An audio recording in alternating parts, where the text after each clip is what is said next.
ইসলাম থেকে কত দূরে সরে চলে যাচ্ছেন। নিজেকে নিয়ে ছিছি করেন না, নিজেকে নিয়ে লজ্জিত বোধ হন না যে আমার তো দুনিয়াতে কোনো প্রয়োজনই নেই, আমার মৃত্যুই ভালো এরকম জীবন থেকে বেঁচে থাকার থেকে। শুধু দুনিয়া পাগল, দুনিয়া দুনিয়া দুনিয়া দুনিয়া। মরেন, তারপরে বুঝতে পারবেন। এখন বর্তমানে আমার কথা আপনাকে খারাপ লাগছে, এই কথা দ্বারা যদি আপনি পরিবর্তন হয়ে যান, আপনার নিজেরই মঙ্গল, নিজেই আপনি উপকৃত। এখন একটু কষ্ট পান, সেই পরকালে যদি আপনি বেঁচে যান, বুঝতে পারলেন? এই কষ্ট পেয়ে যদি আপনি সংশোধন হয়ে যান, নিজেকে পরিবর্তন করেন, কি অবস্থা! আমরা ইসলাম থেকে কত দূরে। আসসালামু আলাইকুম ওয়া রাহমাতুল্লাহি ওয়া বারাকাতুহু।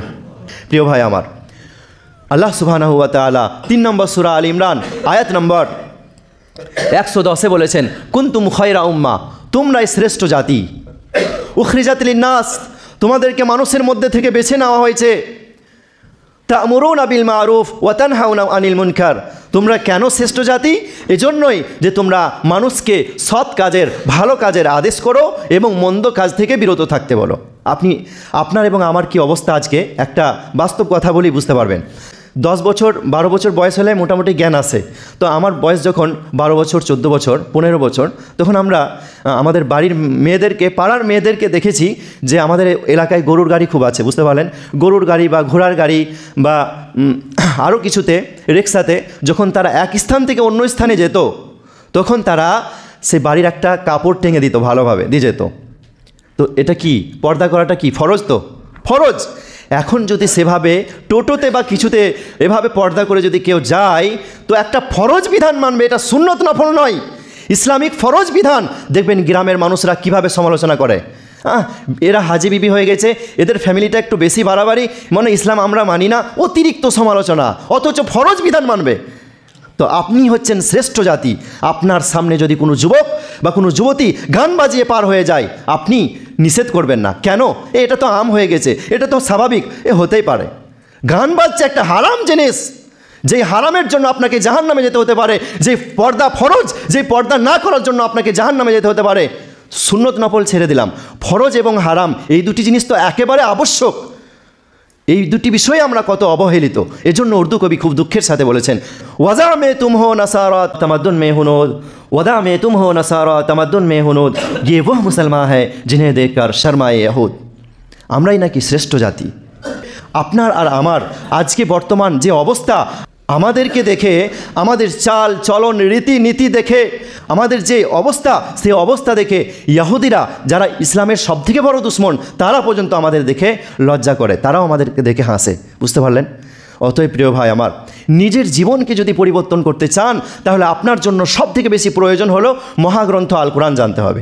দেখেন, মহান আল্লাহ পবিত্র গ্রন্থ আল কোরআন সূরা নম্বর 2, সূরার নাম সূরাতুল বাকারা এবং আয়াত নম্বর 2, আল্লাহ রাব্বুল আলামিন বলেছেন, ফিহি হুদাল লিল মুত্তাকিন। এই কোরআনের মধ্যে রয়েছে মুত্তাকিনদের জন্য হিদায়াত। হিদায়াত মানে কি? হিদায়াত মানে হচ্ছে জাহান্নাম থেকে বাঁচার পথ, হিদায়াত মানে হচ্ছে জান্নাতে যাওয়ার পথ, বুঝতে পারলেন? তো হিদায়াত রয়েছে কোথায়? কোরআনের মধ্যে। তো এখানে তো বলা হলো মুত্তাকিনদের জন্য। তো অনেকেই বলবেন যে হুজুর, আমরা তো মুত্তাকিন নই, মৌলানা সাহেব আমরা তো মুত্তাকিন হতে পারিনি, এখনও পর্যন্ত আমরা দাড়ি রাখিনি, এখনও পর্যন্ত আমরা ইসলামের অনেক বিষয় থেকে আমরা দূরে আছি, তো আমরা তো পরিপূর্ণ মুসলিম বা মুত্তাকি হতে পারিনি, তাহলে আমাদের জন্য কোরআন থেকে হিদায়াত আসবে কি করে? আমরা যারা মনে করি যে মুত্তাকিনদের জন্য শুধু হিদায়াত, এটা ভুল ধারণা। হ্যাঁ, অবশ্যই মুত্তাকিনরা, অধিকাংশ মুত্তাকিনরা তারা কোরআন থেকে হিদায়াত পাবে, কিন্তু আরও অনেক যারা মুত্তাকিন নয় তারাও কোরআন থেকে হিদায়াত পাবে। দলিল সূরা নম্বর 14, সূরার নাম সূরা ইব্রাহিম, আয়াত নম্বর 1 ও 2, আলিফ লাম র, কিতাবুন আনজালনাহু ইলাইকা লিতুখরিজান নাসা মিনাদ যুলুমাতি ইলান নূর।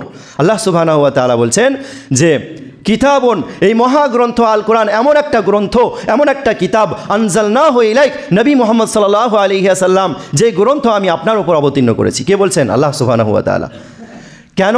লিতুখরিজান নাসা মিনাদ যুলুমাতি ইলান নূর, যাতে করে আপনি সমগ্র মানব জাতিকে, এখানে নাস বলা হয়েছে, মুত্তাকিন বলা হয়নি, মুসলিম বলা হয়নি, বুঝতে পারলেন? সমস্ত মানব জাতিকে, সমস্ত মানুষকে যে অন্ধকার পথ থেকে আলোর পথে আপনি নিয়ে আসবেন। এই কোরআন থেকে তারা আলোর পথ পাবে, অন্ধকার পথ থেকে তারা বাঁচতে পারবে। তাহলে কোরআন হচ্ছে হিদায়াতের গ্রন্থ। তো আপনি যদি কোরআন না জানেন, না বুঝেন, তাহলে কিভাবে আপনি কোরআন থেকে হিদায়াত পাবেন? প্রিয় ভাই আমার, কোরআন থেকে হিদায়াত আসবে কি করে? আমাদের মধ্যে অনেক মুসলিম কোরআনকে নিয়ে অনেক বড় করি যে কোরআন পবিত্র অবস্থায় ছুঁতে হবে, অমুসলিমদেরকে দেওয়া যাবে না।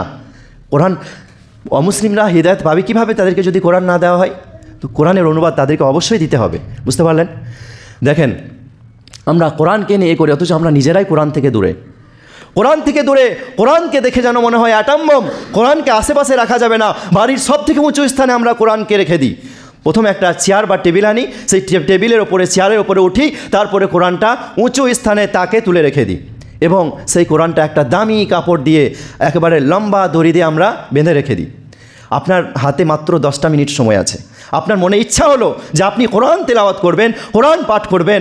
শয়তান আপনার মনে ওয়াসওয়াসা দিচ্ছে যে কোরআনটা পারার জন্য তোকে চেয়ার আনতে হবে, তারপরে চেয়ারের ওপরে চাপতে হবে, কোরআনটা পারবি, কয়েকদিন পড়া হয় নাই, ধুলো বসে আছে, ঝাড়তে হবে, তারপরে দড়িটা এত লম্বা খুলতে হবে, খুলতে বাঁধতে পারতে আবার তুলতে, এতেই তো 10 মিনিট শেষ, তাহলে কোরআন পড়বিটা কখন? শয়তান মনে ওয়াসওয়াসা দিচ্ছে। কোরআন আপনি এত দূরে তুলে রেখেছেন, কোরআনের কত সম্মান করছেন, যে কোরআনের আসল হকই আদায় হচ্ছে না। তো শয়তান বলছে, এই তো খাটের ওপরে টিভির রিমোটটা আছে, চালিয়ে দাও। টিভির রিমোটটা চালিয়ে দিলেন, বাস আপনি সিরিয়াল দেখতে শুরু করলেন বা আরও কিছু শুরু করে দিলেন, আপনার সেই সময়টা নষ্ট হলো। তো কোরআনকে সবসময় আপনার ধারে পাশে রাখুন, বুঝতে পারলেন? আমরা অনেকেই মনে করি কোরআনকে পিছু করে বসা যাবে না, একেবারে ভুল ধারণা, ডাহা মিথ্যে কথা। এ ধরনের কোনো দলিল ইসলামী শরিয়াতে নেই, এটা মানুষের তৈরি, এটা মহিলাদের তৈরি, বুঝতে পারলেন? নিয়ম, এরকম নিয়ম ইসলামে নেই যে কোরআনকে পিছু করে বসা যাবে না। আপনি দেখবেন কাবা ঘরের চারিপাশে প্রথম কাতারে, দ্বিতীয় কাতারে, তৃতীয় কাতারে, চতুর্থ কাতারে পিছনে যারা আছে তারাও কোরআন নিয়ে কোরআন তেলাওয়াত করছে। আচ্ছা বলেন, তার সামনের কাতারে যারা আছে তার পিছনে হচ্ছে না কোরআনটা?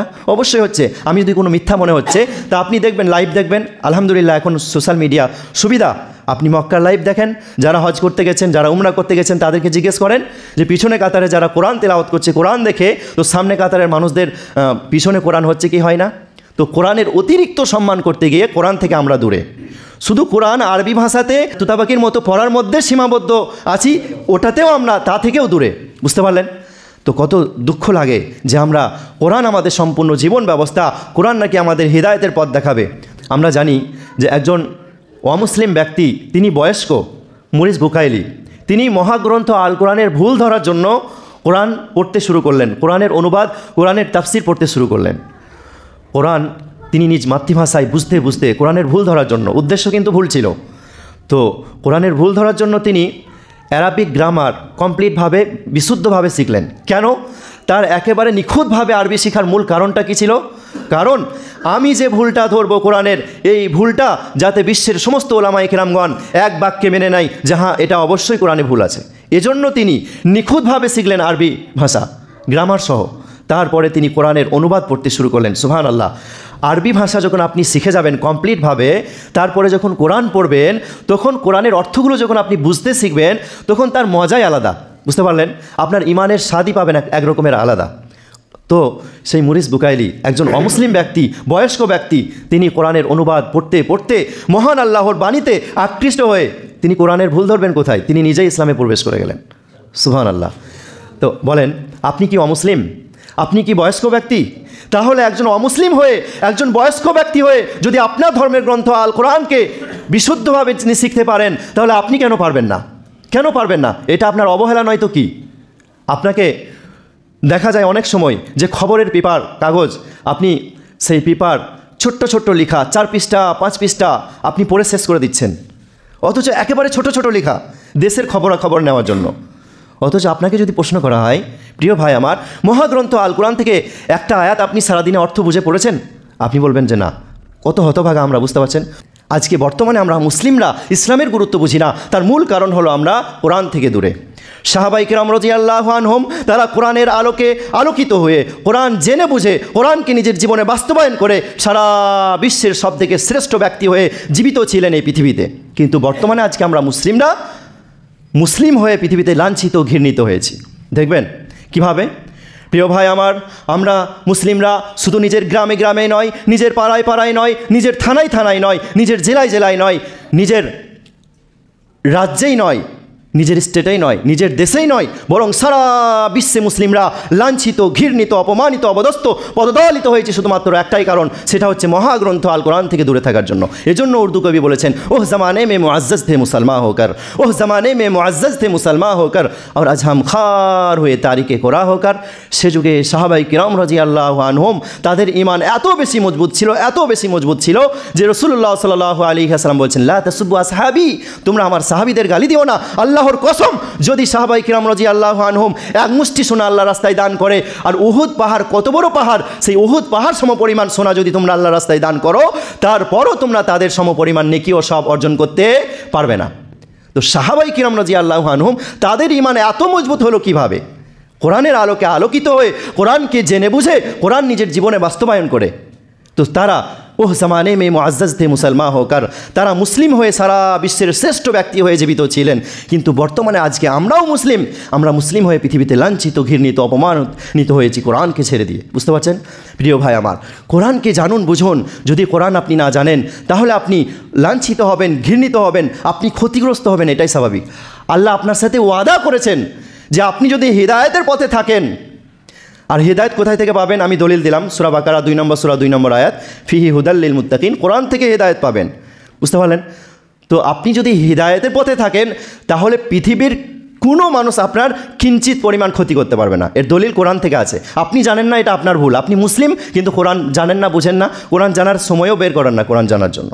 দলিল নেবেন 5 নম্বর সূরাতুল মাইদা আয়াত নম্বর 105। সুবহানাল্লাহ, কত সুন্দর, মানে রেফারেন্সটা মনে থাকবে সহজে। 5 নম্বর সূরা 105 নম্বর আয়াত, সূরা মাইদা। আল্লাহ রাব্বুল আলামিন বলেছেন, লা ইয়াদুররুকুম মান দাল্লা ইযা হাতাদাইতুম। লা ইয়াদুররুকুম, তোমাদের কেউ কোনো ক্ষতি করতে পারবে না, বিশেষ করে মান জল্লা, যারা পথভ্রষ্টের পথে আছে। আচ্ছা বলেন, বর্তমান সরকার তারা পথভ্রষ্টের পথের পথিক নাকি জান্নাতের পথের পথিক? পথভ্রষ্টের পথের পথিক। তো বর্তমান সরকারও আপনার কোনো কিঞ্চিত পরিমাণ ক্ষতি করতে পারবে না। লা ইয়াদুররুকুম মান জল্লা ইযা হাতাদাইতুম, যখন তোমরা হিদায়াতের পথে থাকবে, তখন যারা পথভ্রষ্টের পথের পথিক তারা তোমাদের কখনো কোনো ক্ষতি করতে পারবে না। অতএব কোরআনের পথ হচ্ছে বড়ই পাওয়ারফুল। কোরআনের পথে যদি আপনি থাকেন, আপনার জীবনে কোনো ক্ষতি আসতে পারে না প্রিয় ভাই আমার। আপনাকে দেখে যাতে আখিরাতের কথা স্মরণ আসে, আপনি যাতে চলতা ফিরতা কোরআন। বুঝতে পারলেন? আপসে মানুষ বলবে, এত সুন্দর চরিত্রের মানুষ হয় কিভাবে? কোন ধর্মের মানুষ? মুসলিমেরা। তখন মানুষ ইসলামে প্রবেশ করবে, ইসলামের দিকে আকৃষ্ট হবে। আপনি জানেন, মহান আল্লাহ পবিত্র গ্রন্থ আল কোরআনে বলেছেন 33 নম্বর সূরা আহজাব আয়াত নম্বর 21, যে লাকাদ কানা লাকুম ফি রাসূলিল্লাহি উসওয়াতুন হাসানা, অবশ্যই রাসূলুল্লাহ সাল্লাল্লাহু আলাইহি ওয়াসাল্লামের জীবনই হলো তোমাদের জন্য উত্তম আদর্শ। আল্লাহ রসুল সাল্লাল্লাহু আলাইহি ওয়াসাল্লামের জীবনই হলো তোমাদের জন্য উত্তম আদর্শ। তো আপনি যদি বিশ্বনবী সাল্লাল্লাহু আলাইহি ওয়াসাল্লামকে নিজের উত্তম আদর্শ হিসেবে মেনে নেন, তাহলে আপনার জন্য জান্নাতে যাওয়া সহজ হবে। তো আপনি কি এটা মেনেছেন?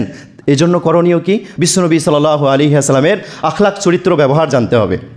আর এই বিষয়ে সহিহুল জামে হাদিস নাম্বার 4811 নম্বর হাদিসে উল্লেখ আছে যে সাহাবী সাদ বিন হিসাম রাদিয়াল্লাহু আনহু তিনি বলছেন, সাআলতু আয়েশা রাদিয়াল্লাহু আনহা, আমি বিশ্বনবী সাল্লাল্লাহু আলাইহি ওয়াসাল্লামের গৃহিণী রাসূলুল্লাহ সাল্লাল্লাহু আলাইহি ওয়াসাল্লামের স্ত্রী আয়েশা রাদিয়াল্লাহু আনহাকে জিজ্ঞেস করলাম, প্রশ্ন করলাম যে কাইফা কানা খুলুকু রাসূলিল্লাহি সাল্লাল্লাহু আলাইহি ওয়াসাল্লাম, আল্লাহ রসুল সাল্লাল্লাহু আলাইহি ওয়াসাল্লামের আখলাক, চরিত্র, ব্যবহার কেমন ছিল? তখন তিনি উত্তরে বললেন, ক্বালাত কানা খুলুকুহু আল কোরআন।